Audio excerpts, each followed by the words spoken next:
பண்டிகை நெருங்கி வரும் நிலையில் கோவை தனியார் விடுதியில் நடைபெற்ற ஓணம் விழாவில் ஆண்கள் பெண்கள் செண்டை மேளம் முழங்க உற்சாக நடனமாடி கொண்டாடினர். கேரள மக்களின் பாரம்பரிய பண்டிகையான ஓணம் பண்டிகை 10 நாட்கள் வெகு விமரிசையாக கொண்டாடப்படும். அந்த வகையில் வருகிற 5ஆம் தேதி ஓணம் பண்டிகை கொண்டாடப்படும் நிலையில் கோவை தி எலிட் 100 என்ற அமைப்பு சார்பில் சாய்பாபா காலனி பகுதியில் உள்ள தனியார் நட்சத்திர விடுதியில் ஓணம் விழா நடைபெற்றது. முன்னதாக அத்தப்பூ கோலமிட்டு விளக்கேற்றி பாரம்பரிய முறைப்படி விழா துவங்கிய நிலையில் கேரள முறைப்படி பெண்கள் மற்றும் ஆண்கள் கலாச்சார உடை அணிந்து விழாவில் பங்கேற்றனர்.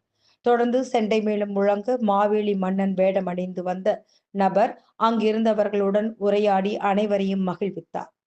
தொடர்ந்து செண்டை மேள தாளத்திற்கு ஏற்ப பெண்களும் ஆண்களும் நடனமாடி உற்சாகத்துடன் ஓண விழாவை கொண்டாடினர். தொடர்ந்து கேரள பாரம்பரியமான ஓணம் சத்யா விருந்து அனைவருக்கும் வழங்கப்பட்டது. வண்ணமயமான நடைபெற்ற இந்த விழாவில் கோவை வாழ் கேரள மக்கள் குடும்பத்துடன் பங்கேற்று குறிப்பிடத்தக்கது.